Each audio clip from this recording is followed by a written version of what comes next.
Perfect. Well, thank you very much, Steve and Cheryl, for that much too generous introduction. If my late mother were here, being my mother, she would believe every word of it. If my late father were here, being a realist, you would probably wonder who you were talking about. But introductions of that sort remind me of the small boy who fell headfirst into a barrel of molasses. And when they pulled him out, he licked some of the molasses from his face and said, "Lord, make my tongue adequate to this occasion." Well, actually, this is not my night for humor, and I'm not a match for either Stephen or George. So I'm not even going to try to be funny. Except my first line, and that's after this wonderful banquet, I think that I have exceeded the feed limit. Bad humor, you better believe it. I wish that I were in a mood for good humor, but I'm not. We are hell-bent in the direction of destroying our planet, and frankly, we appear to be doing very little about it. Decades ago, visitors from other planets warned us about where we were headed and offered to help. But instead, we, or at least some of us, interpreted their visits as a threat and decided to shoot first and ask questions after. The inevitable result was that some of our planes were lost, but how many were due to retaliation and how many were as a result of our own stupidity is a moot point. Wilbert Smith, one of the first Canadians to take an active interest in the subject of UFOs, asked the visitors about the accidental destruction of our aircraft by flying into the vicinity of a flying saucer.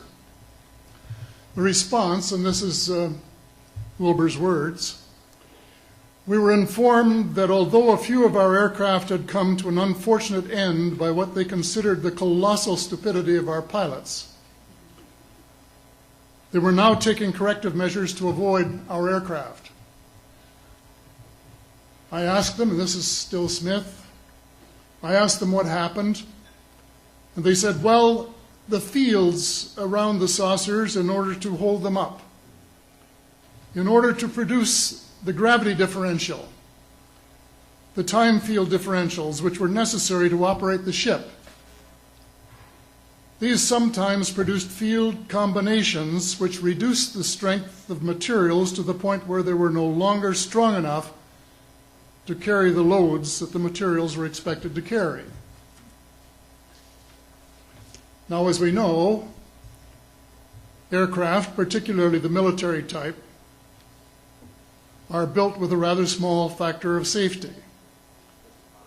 And in these regions of reduced binding, the materials are no longer strong enough to carry the load, and the craft simply comes apart. When I read that, I was reminded of the late, great soprano Lily Pons, who used to smash crystal goblets with her high C. She would direct the sound at them, and something in the sound waves would change the structure of the glass, and it would fly apart. Well, this didn't satisfy our military chiefs, who must have thought that it was more important to secure American nuclear superiority, even though using it would result in the annihilation of us all, than to take the hint and start moving the planet back from the brink of global disaster. They, the military, must have been and still are so paranoid that they feel it necessary to use the visitors' technology to fight them off, rather than welcome them as partners in development, though they may have seconded a few renegades to assist them in what can best be viewed as diabolical developments.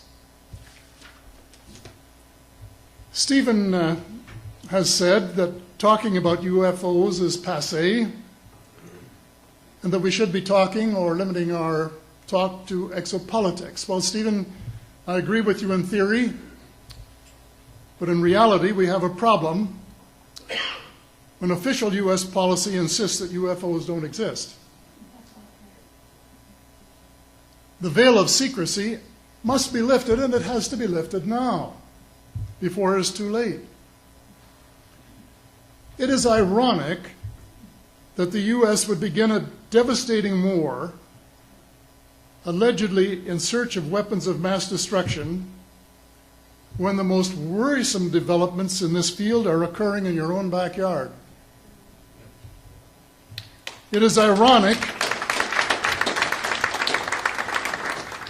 that the U.S. should be fighting monstrously expensive wars in Iraq and Afghanistan, allegedly to bring democracy to those two countries, when it itself can no longer legitimately claim to be called a democracy, when trillions, and I mean thousands of billions of dollars, have been spent on projects about which both the Congress and the Commander-in-Chief have been kept deliberately in the dark.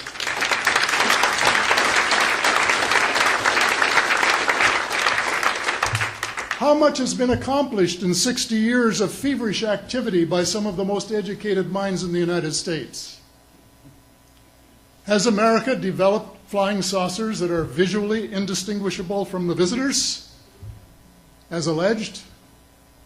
And if so, what do they propose to do with them? Even more critical, what progress has been made in the development of clean energy sources that could conceivably replace fossil fuels and save the planet from becoming a veritable wasteland? Well, who has the answers? Someone does, but apparently they aren't telling either secretaries of defense or presidents because they don't have, quote, a need to know. In a story told by Dr. Stephen Greer, President Clinton was asked a question by White House reporter Sarah McClendon about why he didn't do something about disclosure. And Clinton replied, "Sarah, there's a government inside the government, and I don't control it." Excuse me, doesn't the Commander-in-Chief and the person who allegedly has their finger on the nuclear trigger have a right to know what his subordinates are doing?